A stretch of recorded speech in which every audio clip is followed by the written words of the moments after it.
Hello, this is Eric from the iManifold team. Part of our video series here, we're going to go over adding a checklist to your jobs. So we can go into our jobs menu and take a look and select jobs. Take a view of what we've got in our system. As you can see, we've got create new job, assign jobs, several other selections here, but right now we've got an in progress job. So we're going to go ahead and select in progress jobs, and we're going to take a look at this top job here, 2121 Texas. So we're going to select this, and we're going to go ahead and go to the top and continue this job.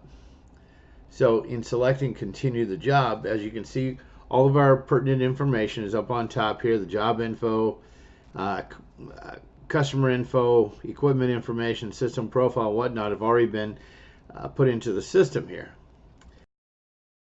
So we can take a look, going down the line, we can add a checklist. We'll add up our checklist here by selecting add checklist.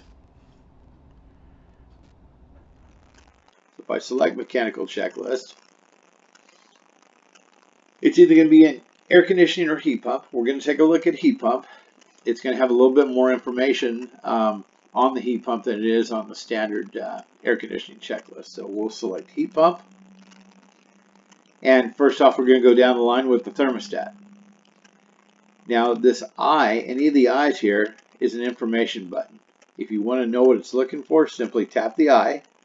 As you can see, initial setting, record initial thermostat settings so you know where to return to when you leave. So these little I buttons are going to ask you these things. Now this little triangle here, on the first touch, this triangle is going to turn green. If I touch this initial setting again, this is going to turn yellow. A third time is going to be red. If I touch it a fourth time, it's going to go back to null. So right off the bat, we're going to hit the initial setting. Turns green. The initial setting, yes, it was set to 72 degrees.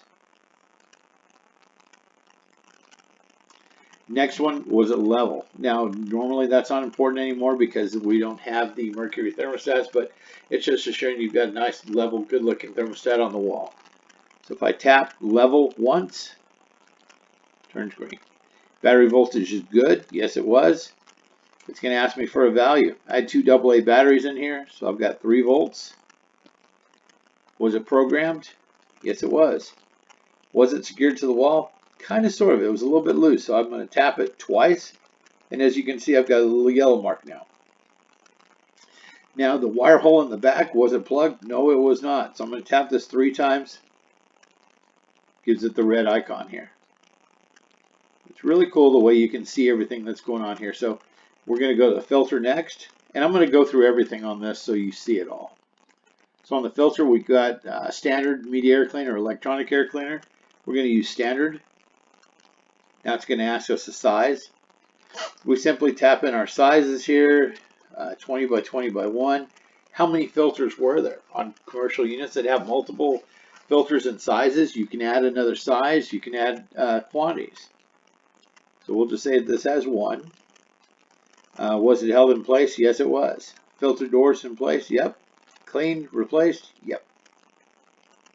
Now moving down to the condensate drain line. Was the condensate drain line cleaned? Yes, it was. Does it have a clean out tee? Absolutely. Was the slope okay? Yep, good. Were the fittings tight? Nope, they were not. We had a fitting come off right in our hands. Was the internal trap clean? Sure it was. Now going down here to the blower motor, you have a lot of selections here. Bearings are noise free, wheels balanced, motor is oiled, belt is free of glazing and cracks. Now a lot of these are direct drive systems, so you're not going to see that. But if it does have a belt, pick it up here, the belt size, we're just going to say that it was a 5L 520. And there was 2 of those belts in there. So when you have this on record, you actually know what you're in store for if you have to do a maintenance. You have to change belts. All that information is already in here for you. So go down the line here. The amp draw is okay. It will ask you the motor amps and from the rated amps and also the actual. So if you don't know it and you didn't read it, you can leave it open. I suggest you fill it in. So we'll just say our motor amps, it was a 3.5 amp motor. Our running amps were 3.26. The capacitor on there, it'll ask you for the rated capacitance, which that one was a 10, and that was actually running at 10.2. And if it has dip switches, if you have an X13 motor and all this, you're going to just go ahead and select that the dip switches were all okay. Now it's asking about the heat pump. A little bit longer list here. This goes into a nice detailed mechanical checklist. Was your defrost cycle okay? Outdoor stat, reversing valve. The appearance of the system was okay. Voltage drop across the contactor. Wiring and connections are okay. Condenser fan motor is oiled.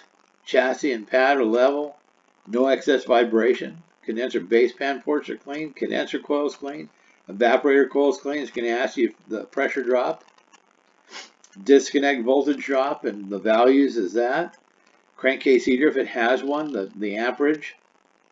Capacitor readings of the compressor capacitor. Compressor current readings. Condenser fan motor. Condenser fan motor capacitor. Schrader cores were checked. Refrigerant caps and seals are in place. Suction line insulation is intact, and the wire insulation is intact. You also have a service wrap-up. The unit's operational. Everything's left how it started. Discuss a service contract with your customer.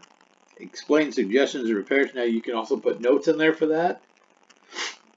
Stickers on the unit, and the thermostat was set back. It will remind you what it was at before. We were at 72 degrees, so we set it back to 72. Once that's complete, just tap submit, and now you have a mechanical checklist in your system. If you want to take a look at that mechanical checklist, simply tap back. Go down here to reports. Select reports. And take a look at your mechanical inspection report.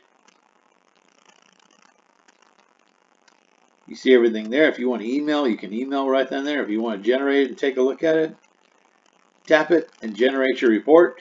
And there you have it. Very nice professional mechanical inspection. All done up with just presses of buttons, and that's ready to be exported. That's also saved to your system. Next, we're going to go over a couple of other reports. We'll talk again soon. Thank you.